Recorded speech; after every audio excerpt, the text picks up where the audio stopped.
ಕರ್ನಾಟಕ ರಾಜ್ಯ ರೈತ ಸಂಘದ ಸದಸ್ಯರು ಚುಕ್ಕಿ ನಂಜುಂಡಸ್ವಾಮಿ ತಿಪಟೂರಿನ ಎಪಿಎಂಸಿ ಕಾರ್ಯದರ್ಶಿ ಅಮಾನತಿಗೆ ಆಗ್ರಹ.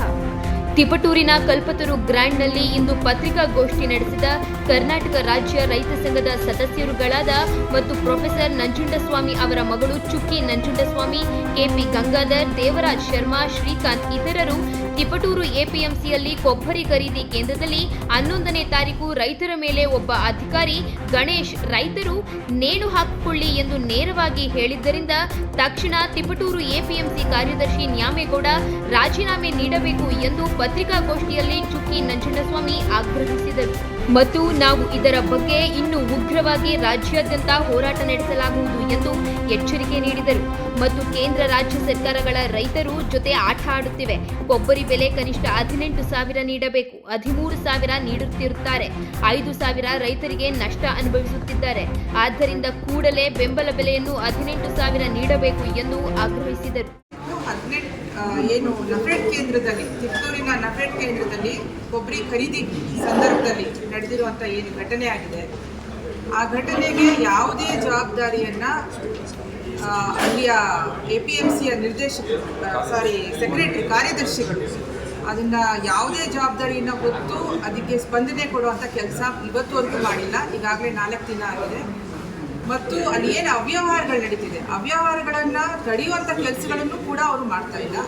ಹಾಗಾಗಿ ಅವರು ಆ ಕುರ್ಚಿಯಲ್ಲಿ ಕೂತು ಅವ್ರ ಜವಾಬ್ದಾರಿ ಏನು ಅನ್ನೋದು ನಮಗಿನ್ನೂ ಅರ್ಥ ಆಗಿಲ್ಲ. ಹಾಗಾಗಿ ಅವರ ಕರ್ತವ್ಯ ಲೋಪವನ್ನು ಏನು ಸ್ವತಃ ಮೈ ಮೇಲೆ ಹೇರಿಕೊಂಡು ಅವರು ಆ ಸ್ಥಾನಕ್ಕೆ ಜವಾಬ್ದಾರಿಯಿಂದ ರಾಜೀನಾಮೆ ಕೊಡಬೇಕು ಅಂತ ಹೇಳಿ ನಾವು ಒತ್ತಾಯ ಮಾಡ್ತೀವಿ. ಗ್ರೇಡಿಂಗ್ ಬಗ್ಗೆ ಮಾತಾಡ್ತೀವಿ. ಆ ಗ್ರೇಡಿಂಗ್ ಯಾತಕ್ಕೆ ಇಟ್ಕೊಂಡಿದ್ದಾರೆ ಅನ್ನೋದು ನಮ್ಗೆ ಗೊತ್ತಿಲ್ಲ. ಮುಂಚೆ ಏನೋ ಅದು ಇನ್ನು ಎಡಿಬಲ್ ಅನ್ನೋದಕ್ಕೆ ಹೋಗ್ತಿತ್ತು. ಈಗ ಎಲ್ಲವೂ ಕೂಡ ಎಣ್ಣೆಗೆ ಹೋಗ್ತಾ ಇದೆ ಅನ್ನುವಂತಹ ಮಾಹಿತಿ. ಎಲ್ಲವೂ ಎಣ್ಣೆಗೆ ಹೋಗ್ತಿದೆ ಅಂತಂದರೆ ಗ್ರೇಡಿಂಗಿನ ಕೆಲಸ ಏನು? ಗ್ರೇಡಿಂಗ್ ಹೆಸರಲ್ಲಿ ಗ್ರೇಡಿಂಗ್ ಇಟ್ಕೊಂಡಿರೋದು ಕೇವಲ ರೈತರ ವಸೂಲಿ ಮಾಡೋದಕ್ಕೆ ರೈತರು ತಂದೆ. ಅದು ಸ್ಪಷ್ಟ ಇದೆ. ಇವರು ಯಾವತ್ತೋ ಓಬಿರಾಯನ್ ಕಾಲದ್ದು ಕಾನೂನು ಮಾಡಿಕೊಂಡು ಗ್ರೇಡಿಂಗ್ ಇಲ್ಲ, ನೀನು ಅಷ್ಟು ಆ ಸೈಜ್ ಇಲ್ಲ, ಈ ಸೈಜ್ ಇಲ್ಲ ಅಂತಂದರೆ ನಾವು ಕ್ರಿಕೆಟ್ ಬಾಲ್ ಟೆನ್ನಿಸ್ ಬಾಲ್ ಮಾಡ್ತಾ ಇಲ್ಲ, ನಾವು ಮಾಡ್ತಾ ಇದ್ದೀವಿ ಕೊಬ್ಬರಿ ಬೆಳೆಗಾರರು. ಹಾಗಾಗಿ ಆ ಗ್ರೇಡಿಂಗ್ ಅನ್ನೋದನ್ನ ಸಂಪೂರ್ಣ ತೆಗಿಬೇಕು. ಜೊತೆಗೆ 25% ಲಾಭ ಅಂತ ಮಾನದಂಡ ಹಾಕಿದ್ದಾರೆ.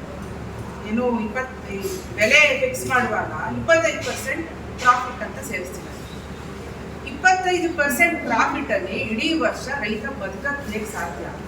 ಅವನ ಮಕ್ಕಳನ್ನ ಶಾಲೆ ಕಳಿಸೋದಕ್ಕೆ ಹೇಗೆ ಸಾಧ್ಯ?